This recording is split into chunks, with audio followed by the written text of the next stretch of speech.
What if your entire year could turn on one decision? Not a new planner, not a color-coded spreadsheet, one decision. Every January, millions of us get fired up. We set goals, buy fresh notebooks, and declare that this is our year. But here is the uncomfortable truth. In a study that followed 3,000 people who set New Year goals, only about 12% actually crossed the finish line. Another research group found that roughly 2/3 of people let their goals fade within about 1 month. If you have ever felt the wind leave your sails by February, you are not broken, you are normal. The problem is not that we lack discipline. The problem is that we confuse a wish list with a plan. A wish list is a pile of hopes. A plan is a choice backed by systems. When I finally understood that difference, my results changed so fast it felt unfair. Today I want to hand you the exact framework I use to build a year that works in the real world. It stands on 2 ideas worth keeping. The first is to begin with the end in mind, a habit made famous by Stephen R. Covey. The second is the focus principle from The One Thing by Gary Keller and Jay Papasan, the idea that extraordinary results come from focusing on what matters most, not from doing more. We will keep the spirit of those ideas. Layer in lived experience, translate everything into everyday American life, and shape it into something you can put on your calendar tomorrow morning.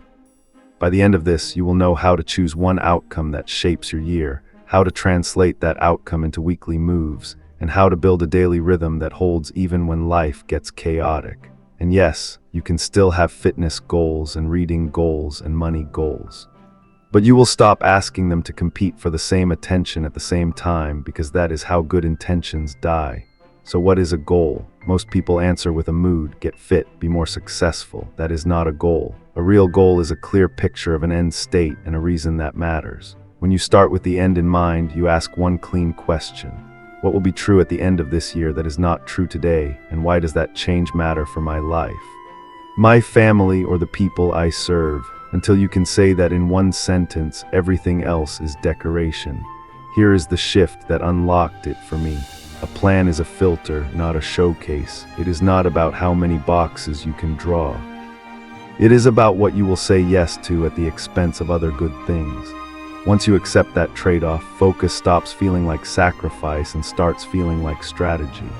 Traditional annual planning often fails because it asks you to advance 6 or 7 major areas every week: health, career, money, relationships, fun, growth, and more. In theory, that looks tidy. In real life, it collapses by March. Life throws sick kids, surprise expenses, heavy projects, and stretches when your willpower is simply gone.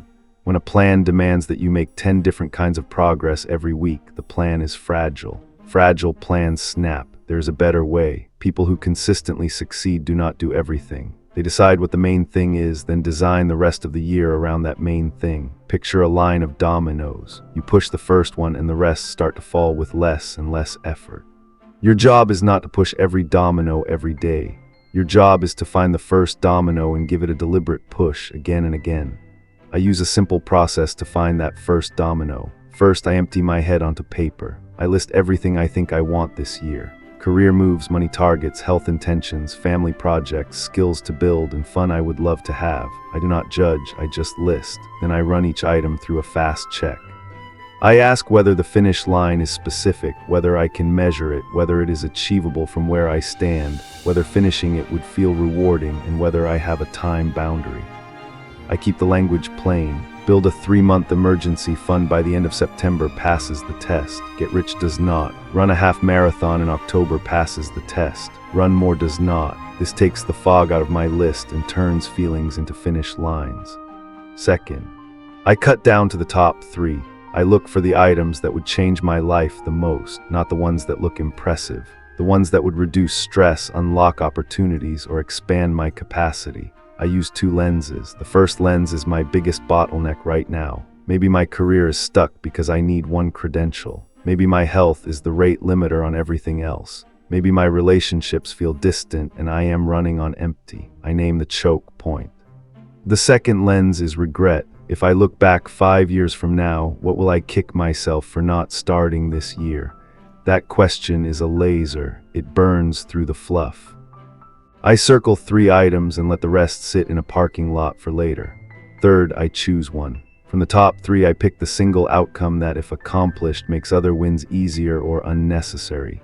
That is my first domino. I use 3 tests to check it. I ask what single problem, if solved, removes 10 other problems. I ask what action future me will thank me for starting now. I ask if this year could only contain 1 victory. Which victory would make all other goals easier or unnecessary? That question is brutal and clarifying. When I land on the answer, I write my one thing in 1 sentence and put it where I will see it every morning. From then on, everything in my plan serves that focus, not the other way around. A dream without a schedule is a wish, so I translate that sentence into a calendar, a cadence, and an environment that do not rely on superhuman willpower. I keep the structure simple. I hold 1 yearly outcome with a clear finish line and a why that matters. I mark 4 quarterly milestones that prove real progress. I define monthly deliverables I can actually ship, like submit the application or record and publish 4 episodes. I choose 2 or 3 weekly commitments that move the needle, not 12, 2 or 3. Then I protect a daily block where I work on my one thing before the world takes my energy. For most people, the sweet spot is a window of 90 minutes to 2 hours early in the day. For me, it is often from 6:30 to 8:30 in the morning. If that sounds impossible, try from 7 to 8 in the morning. Protect it like a medical appointment that charges a fee if you miss. Time blocking is straightforward. Choose the window. Decide the exact task the night before. Stage your tools. Put your phone in another room. Start. The first 5 minutes are the hardest. Once you begin, momentum helps you. I also separate projects from habits. Many goals we carry from year to year are not projects you finish and ship. They are rhythms you maintain. Lose weight, read more books, run consistently, improve your English. Those are important and they deserve a home in your routine, but they should not compete with your one thing for prime time. I treat them as supportive habits. I pick 1 or 2 keystone habits that lift my energy and mood. A daily walk for 30 minutes, a nightly wind down that protects sleep. I track them with simple check marks on a paper calendar. I do not over-engineer anything. The goal is consistency, not perfection. My one thing lives as a project with an end state and a timeline that gets the prime morning block. Willpower is a terrible project manager, so I shape my environment. I reduce friction by laying out my laptop, charger, and notes before bed.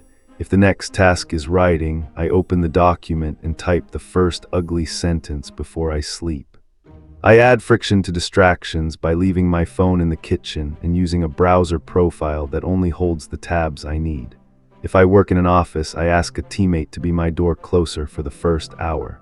I make the work social by telling one person I respect what my one thing is and when my daily block happens. I ask for a simple check-in every Friday. This is not shame, it is support. I keep visible progress by drawing a small scoreboard where I can see it. A square for each quarter and tiny boxes for weekly wins. I celebrate small wins. After each daily block, I move my body, make coffee, or step outside for a minute of sun. I teach my brain that focus feels good. I also expect obstacles and plan for them. Life will interrupt you. Children will get sick. Clients will shift deadlines. Your own energy will dip for no clear reason. Expect it. Plan it in. I use if-then planning. If my morning block gets stolen by a meeting, then I will do a shorter block during lunch and skip social media that day. If I miss 2 days in a row, then I will run a reset session on Saturday morning to plan the next week. Progress is not a straight line. The winners are not the ones who never miss. They are the ones who never miss twice without a reset. I review weekly and adjust quarterly. On Friday afternoon or Sunday evening, I run a short review. What did I say I would do? What did I actually do? What will I commit to next week that moves the milestone? Each quarter I step back and ask whether this is still the right one thing. Sometimes the answer is yes. Sometimes I already hit it and a new first domino is ready. I pivot on purpose, not out of boredom. Let me put skin on this with a few real-life examples. Sophia is a nurse in Denver. She wants to earn more, avoid so many night shifts, get fitter. And travel. Her hospital requires a specific certification for unit leaders. She makes her one thing to earn that certification and land an internal interview by November. She marks 4 milestones. Finish coursework by the end of March, pass the practice exam by late June, sit for the official exam by August, and shadow a leader while preparing her internal application by October. She protects a daily study block from 6 to 7:30 in the morning before shifts. She pairs this project with one keystone habit, a nightly wind down that protects her sleep. By fall, the domino falls, her schedule improves. Fitness becomes easier because her energy is stable. Travel becomes realistic because time off is easier to plan. Marcus is a freelance designer in Atlanta. He wants better clients, steadier revenue, and fewer feast or famine months. Advice online tells him to post daily, make short videos, launch a course, and run ads. He picks one big lever. He will publish a focused portfolio that speaks to the exact clients he wants and build a simple outreach system. He commits to shipping a new case study every 2 weeks for 3 months and sending 10 authentic outreach emails every weekday from 9 to 10 in the morning. He writes outreach in a browser profile that cannot open social sites. He tracks shipped case studies and total outreach on a Friday scoreboard. After 1 quarter, his pipeline is calmer and stronger. When better clients arrive, money habits finally stick because cash flow is less frantic. The domino falls. Alicia teaches in Chicago. She wants more energy, a tidier apartment, and more time with her kids. Her choke point is exhaustion. She chooses to protect 8 hours of sleep and build a simple family evening routine by May. That becomes her one thing because without energy, everything else collapses. She starts small. Lights out by 10:30 for 2 weeks, then 10:15, then 10. She adds a 20-minute family reset after dinner where everyone cleans the kitchen, packs bags for morning, and lays out clothes. She does not try to transform the entire apartment in one weekend. She builds the structural habit first, then lets the energy it creates flow into other goals. When summer arrives, she and the kids take on a joyful project, and it works because the foundation is strong. Ethan is a mid-level engineer in Austin. He wants a promotion, a better salary, and more confidence speaking up. His bottleneck is visible leadership. He chooses to lead and ship one cross-team project by September. He talks to his manager, nominates a small but important initiative, and blocks 2 hours from 7 to 9 in the morning to design, write, and to risk the work before stand-ups begin. He practices short weekly demos. By fall, he has a ship project that speaks for him. Negotiations are real. Confidence rises because competence now has evidence. Again, the domino falls. There are traps to avoid. The template trap is when you spend nights designing a gorgeous planner you never use. Keep a 1-page scoreboard and a weekly review and move on. The crowded calendar trap is when you try to cram your one thing into a day already packed with meetings. Move your block to the morning and guard it like an appointment with a fee. The all-or-nothing trap shows up when you miss a week and declare the plan dead. Adopt the never-twice rule. Miss today and reset tomorrow. Miss this week and reset Sunday evening. The secret goal trap is when you keep your one thing private because you fear judgment. Tell one supportive person and ask for a simple Friday check-in. Social support doubles your odds. The multi-focus myth is the belief that you can drive 5 major goals at full intensity at the same time. You cannot. Even elite performers work in seasons. Choose your season, choose your lever. So what happens to everything else you want? You still pursue health, learning, and relationships. You just stop asking them to be main characters at the same time. I follow a simple rule. One big yearly focus that is a project, not a habit. 1 or 2 keystone habits that support energy and mindset. A parking lot for good ideas. When I get a rush to start a podcast or launch a side project, I capture the idea with a date and 1 sentence. At the quarterly review, I revisit the list. Many items no longer feel urgent. Time is a great editor. This approach is not less ambitious. It is more honest. It asks you to wield attention like a laser instead of sprinkling it like confetti. Here is a weekly script you can steal. On Sunday evening, I spend 10 minutes looking at the quarterly milestone and choose 2 moves that matter most this week. I place those moves into the first 2 morning blocks on the calendar and name the task in a single sentence.